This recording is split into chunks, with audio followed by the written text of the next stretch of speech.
Yeah, the father. Hallelujah. There's nothing more beautiful. She literally made her man be admired by what she was doing.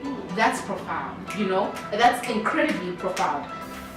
Adam was given strict rules. Hi guys, welcome back to MB Moments. So I hope you watched the last video because we had like an amazing conversation about dating and relationships and marriage and stuff like this with these two amazing ladies. If you have not watched the video, please go and watch it because like I feel like you would get benefit something from it. And just because it's all ladies doesn't mean that my fellow brothers, my fellow friends, my guy friends, you shouldn't be watching it. My male audience, please do watch it because you're gonna get something from it, right? So guys, welcome back. Hey. Part 2 of our conversation, and we're gonna like speak about a very juicy topic. Juice. It's a lot of juice in that topic.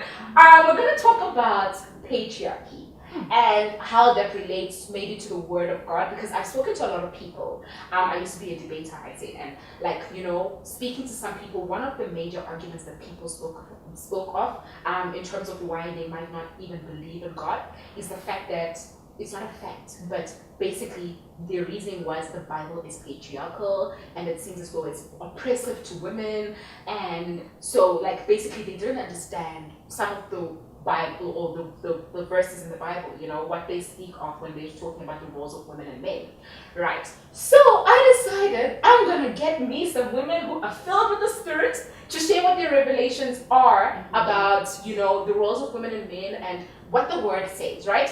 So firstly, I just want to ask guys, what's your understanding of patriarchy? So for me, patriarchy is basically a system that has been established to benefit or work for the benefit of men in society. So basically the way in which the world has been structured, it's basically to oppress women, oppress anything that is not male, and sort of empower men and work for the good of men. That's my understanding of patriarchy. And being more specific, you know, you get it, patriarchy is embedded in systems and structures. So in the economy, in the model of, the worldly model of marriage, in the workplace, just basically saying, you know, men are superior and women are inferior. That's patriarchy. Awesome. All right. And just to add on that, because that's exactly my view on it, it's just simply male dominance, and it's male dominance everywhere.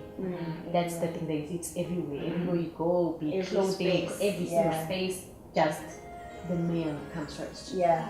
Great, I love that. So you guys actually understand this. I googled the definition, and one of the definitions that came up was it's a system of society or government in which men hold the power and women are largely excluded from it. So without the power, it's oppression towards women.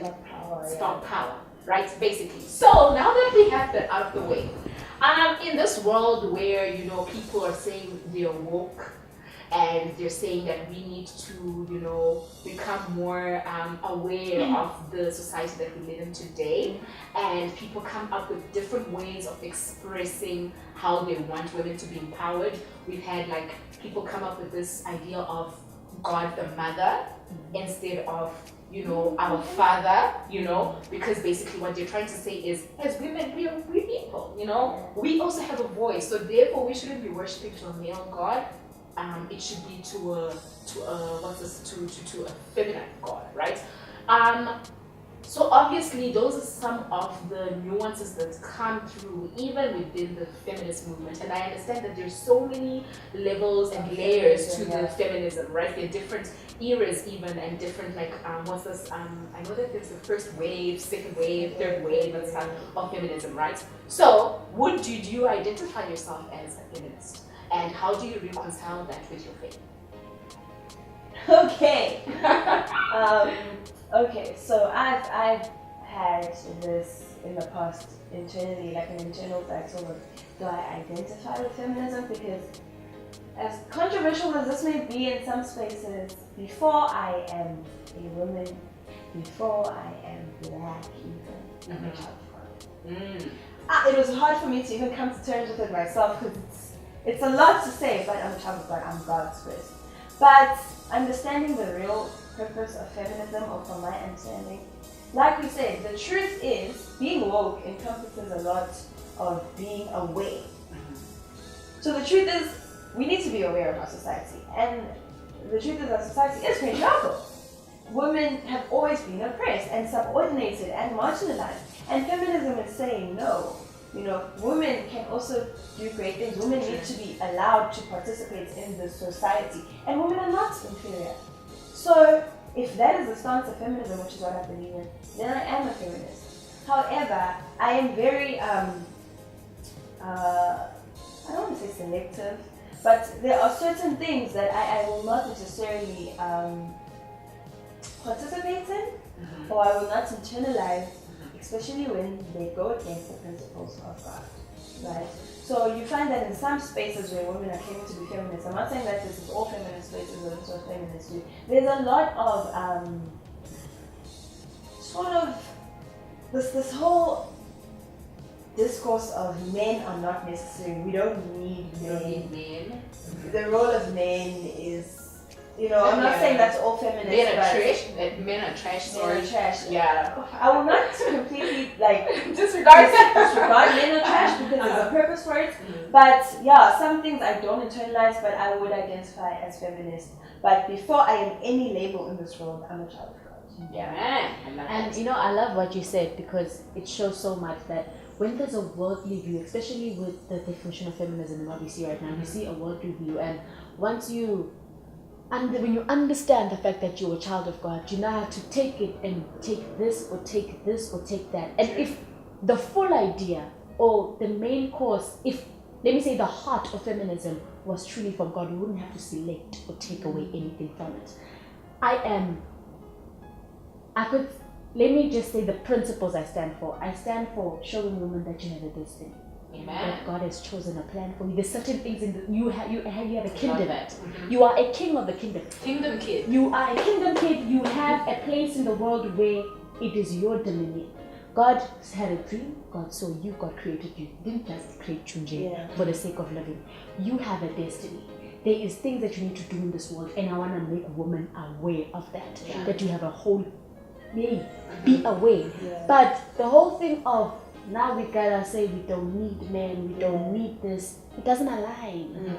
And now there's an issue. Are we trying to oppress men, or are we trying to uplift empower women? Yes. What are we trying to do? Because I'm all for, we need to make women aware of what they have inside and what they need to do, and to understand that, and this applies to each and every single human being. It's just that obviously men are aware of it. Now to make women aware of it, that you have things that only you can do, and no one else aren't even aware. They're not. So you would be so surprised. I'm telling you, it's become so. You would be surprised. True. They're not even aware. The number of guys who are ignorant to the inequalities that actually currently exist, or the oppressiveness that women have had to suffer.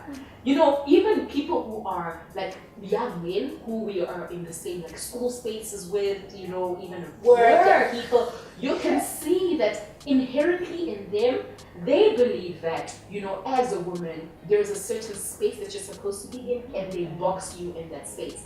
And for me, honestly, I think that, firstly, I believe in the empowerment of women. For sure. I think there's a special role that God has given us that is so unique to us, and He loves us so much. And I think every woman needs to know that, and I always, let me not go into detail, because then I want to find out what you guys think, because this is my channel. I'm gonna get to voice my opinions and my revelations and what God has spoken to me, but I just want to know what you guys think, right? So we have our Bibles out, some of you already, I know Mina, you have yours, but so I just want to read a verse, and I want to, a scripture, and I want to hear what you guys think of this. So I'm going to read from 1 Timothy chapter 2, verse 9 to 15, right?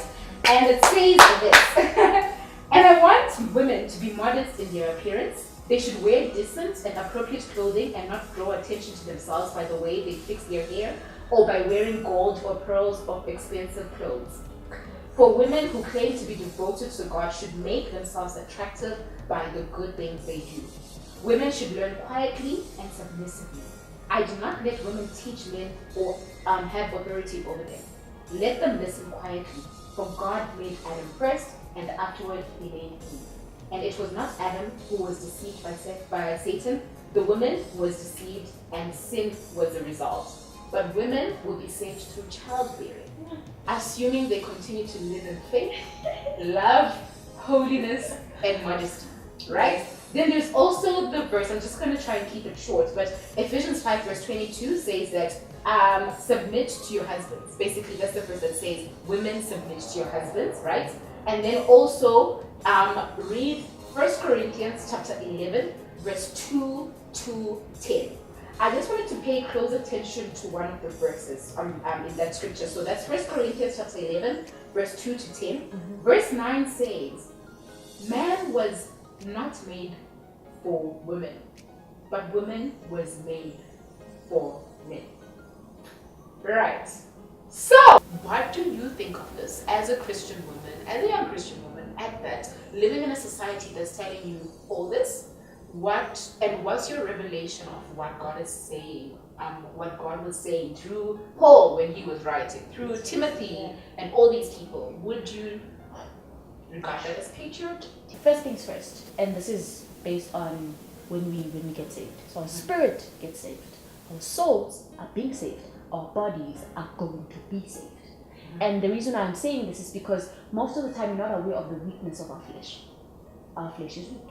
As it says it in Matthew's, let me just refer properly so that our viewers can catch it. Matthew 26 verse 31. So it tells us that, I'm just gonna paraphrase, pray so you do not fall into temptation because your spirit is weak. Now, we are all very aware, your flesh is weak, thank you. We're all aware that a man's weakness is a woman. Mm-hmm. They can have all weaknesses everywhere, but a man's weakness is a woman. Go back to Adam and Eve. Mm-hmm. Adam was given strict rules. He heard it, he walked in it, everything. But now the man was badly in love with this woman. The woman comes and says one word, and like this, he forgets. Like this, he forgets. And I say this is because, be aware, woman, you are powerful. Mm-hmm. Words that come out of your mouth can make a man shake. Yeah. Yes, and that's who was created. He knew the rules. He was walking, he was doing the most. You come along, you say one thing, done, he falls. And I loved what was said yesterday was, you are a nuclear bomb. You are, you are uncontainable. True, very true. I love this verse because what it's trying to tell you is, first things first, be aware that you're uncontainable. Mm-hmm. Second thing, if you love your brothers that much, contain so that they do not stumble. Because also in in Romans 14, 13 to 23, it speaks about the stumbling of your brother. And also in Corinthians, it says, if eating this food causes you to stumble, I will not eat it. It also goes back to love. I love you, I understand your weakness. I'm not going to allow you to fall for that weakness. So if I flash out my boobs, and we are all very aware of our powers. If I flash out my boobs, and you said I'm not going to have coffee today, just think like, yes, I will have coffee, I will do it. And you know, if I just do that, that will happen. What have you done as a woman? You understand that you are powerful.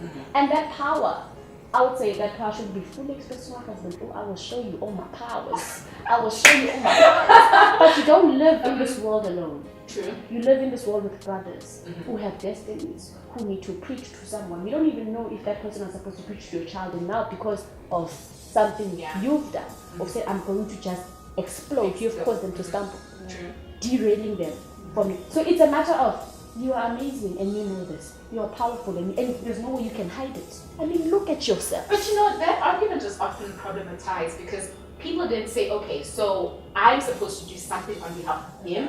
And one of the fruits of the Spirit is self-control. So a fellow brother should be able to control themselves, you see. And I think a lot of people read the word in it's as though it's like in different sections. They don't really read it in its full context, you know. So they just read one thing. They're like, oh yeah, this is I got what I wanted. Yes, you got what you wanted, but people need to really know the word in its fullness. Okay, and I think that's so important. All right, so I'm just going to let you finish off. You responded to the dressing parts, and then Can I say something? Sure. Yes. Okay, so I'm gonna explore what you guys said, and I'm gonna start by answering the question.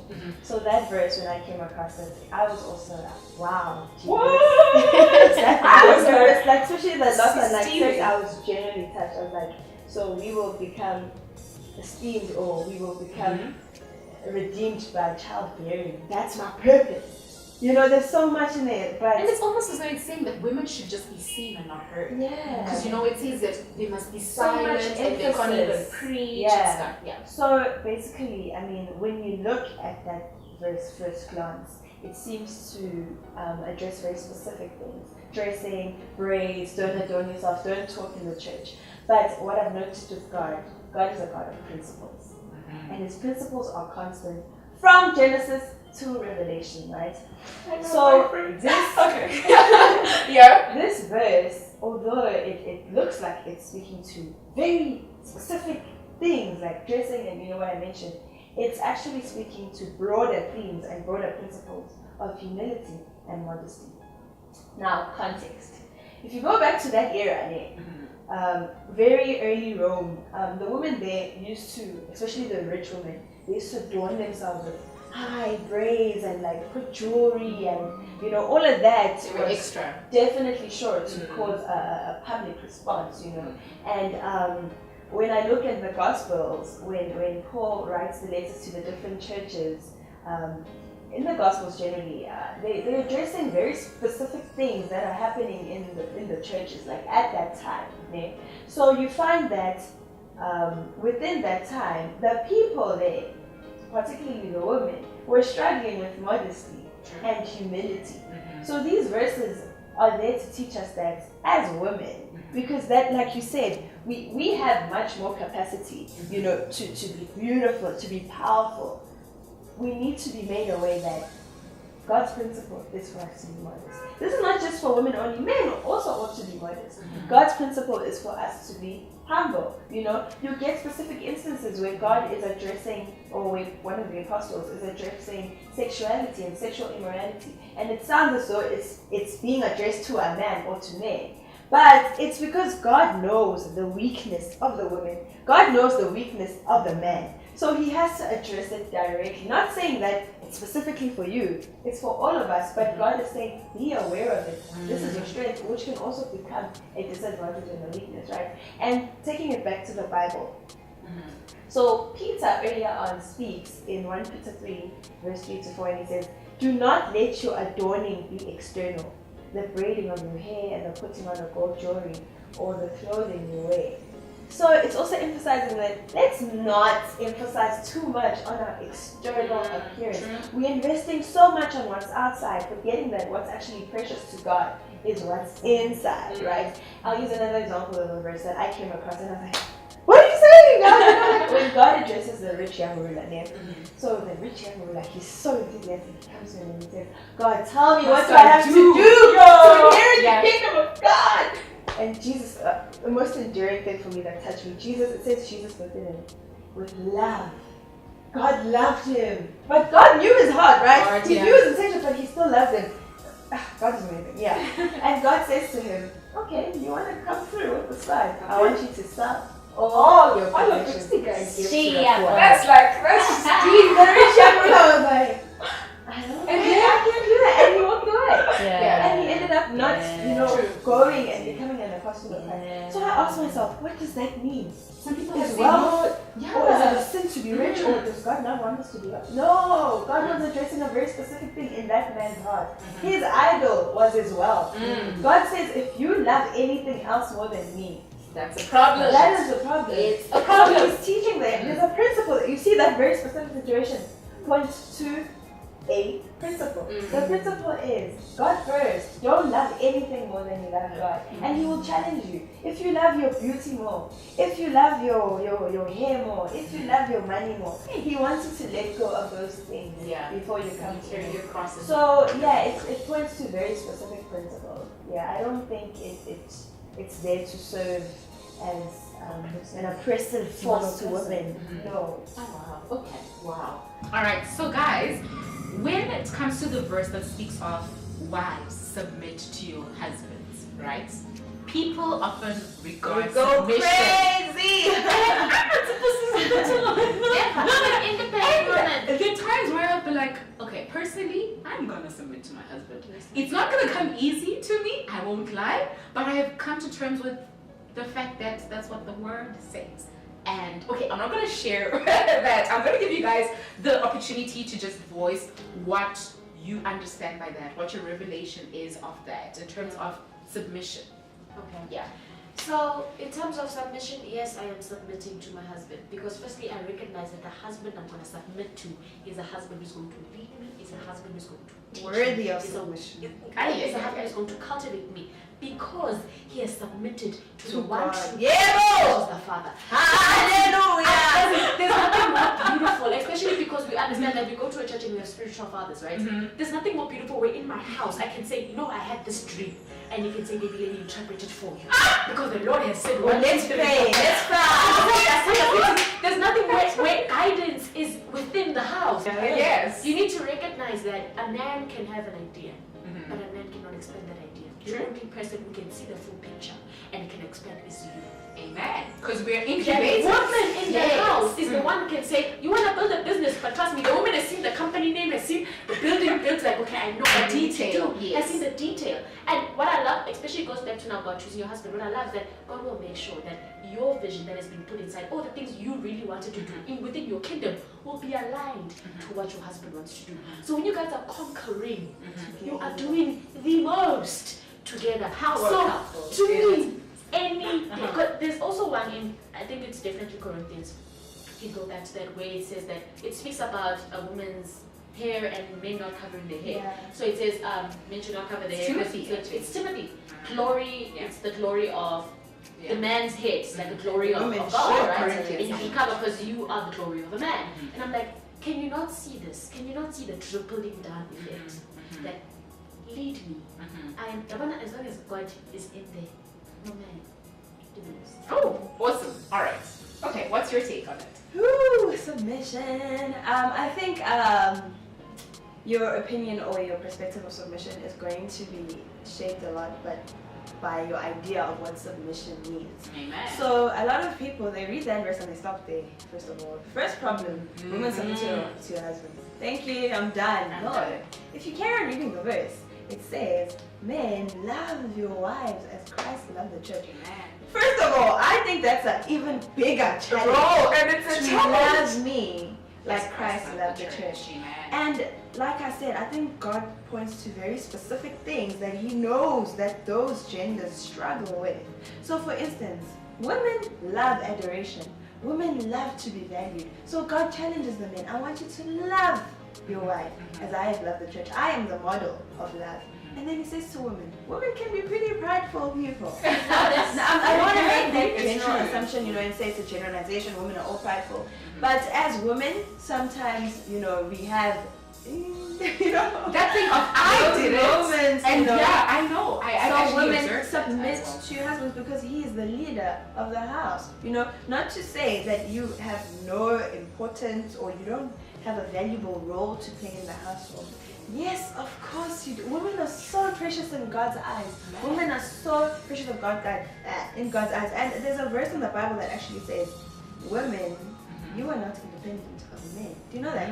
Men, you are not independent of women. We both, like you said, God, all things work for the good of those who love Him. God has orchestrated our meeting together so that when we come, we complement this union. Yes, You get what I'm exactly. saying? It's about complementing. Yes. And I always say to people that it's about role fulfilling as well. Because I think God understands, God is a God of order.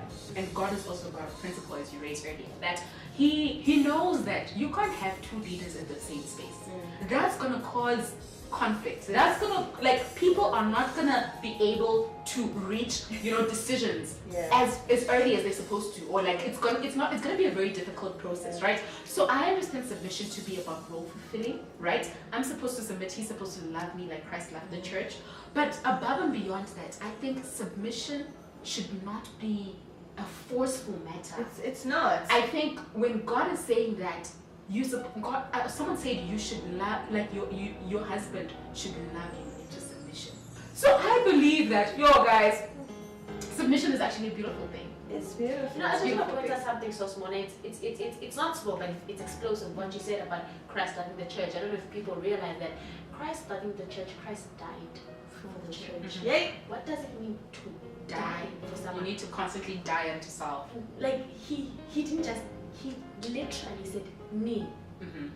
are bloodshed for you. Understand that your husband will have that much love. He's For you. basically How many men would basically die for their bowing at wives your out feet. there, He guys? is bowing at your feet. I think He is bowing at your feet. He's saying, You know? you are mine. I love you. Do you so understand that? Mhm. You're both serving each other in that exchange. So people see it as a very linear thing. Yeah. And that responsibility to love your wife. You're serving her. Yeah. She's serving you. You are both serving And the thing each is, it's other. also in the little things, you know. It's people always think about it like, yeah, And a but privilege. even in the home, it should be evident in everything. You shouldn't feel like pain, and you shouldn't feel the pain of submission. No, You're supposed to feel like, oh my God, my husband, you know. Something that someone mentioned, I'll be really quick. The world presents us with it's become so normative, like a normal but not biblical model of what a relationship or marriage looks like. Like for instance, the concept of arguing, right? I used to say this myself. I'd say, no, sometimes me and my husband will argue and we'll fight and we'll shout, and it's like, wait, hold up. Who said But a that's little how? arguing can No, be a but beautiful like thing. we've been. A guy told me that in his household he has never seen his parents fight, you know, like Yeah. argue and say all these things to each other. And the way we've internalized it, because the world is constantly showing us these images of that's what happens in America, that's normal. In the Bible, we never That's see not those what examples it's anyway. talks It's not to say that you guys are not gonna, you will, but you resolve it in a godly way. Not to say that passive way, but do not now take examples or models from the world of what a marriage should look like. Passionate fighting. Says who? True. And I love the fact that, you know, I think it's in Genesis chapter 1 verse 27, it speaks about, and God created male and female. He created them in the likeness of God. He created them at the same time. Before we go to the rib, that was when God was forming the physical man. But when he was creating the spiritual human being, the spirit man, who you are inherently, which is more important than the physical, God created us We look alike. too much. God created us equal, right? There's also another beautiful verse. I think it's in 1 Peter chapter 7, right? And it's advice to women. You know, it's 1 Peter, chapter 7. It talks about she is your equal. It's talking about the husband. It's advice to husbands. Your wife is your equal partner in God's gift of new life. Okay, think about Proverbs 31, for example. Proverbs 31, that woman was a boss. I love that woman. That She woman. was little. And when they speak about the man and how, you know, she literally made her man be admired by what she was doing. That's profound, you know? That's incredibly profound. Another thing that I wanted to another verse that I wanted to refer to was, I think it's 1 Corinthians 11, verse 12. It talks about, and the thing is, you know, the first part of 1 Corinthians is verse 11 to 2 to 10, right? It's talking about how, you know, women should cover their heads, and then the man was, you know, was created first, and then it was the woman who led the man to sin, blah, blah, blah. And then, because people don't read it in context, they end there. And they don't realize that right underneath that verse and that scripture, there's a verse that talks about, I think it's verse 12, it talks about how the first woman came from man, right? But every other man was born from a woman. And everything comes from God. And I think that's a true depiction of the different roles that we have and how important all those roles are. Men wouldn't be here if it weren't for women. Do you get what I'm saying? And I think that's amazing. So amazing, right? So I just hope that this video was encouraging to somebody and they actually know. Definitely. Yeah, I hope so. Like, I'm so confident of this. I know for sure that it's going to change your perspective of, you know, this argument of, hey, patriarchy, hey, women this, and no. Yes. So I just want to thank Mina and Nomvelo for coming to you guys. Are so amazing. Thanks for Guys, having us. I It was really absolutely great. love you guys. We'll be back. Yes. Please comment below if you would like to come, if you'd like them to come back, and comment below if you have anything else that you'd like us to discuss. They're so amazing, guys. Thank you guys. I love you. Thank you. Thanks Thanks for for having us. inviting us. Thank you. Thank you. Don't forget to subscribe. Toodles!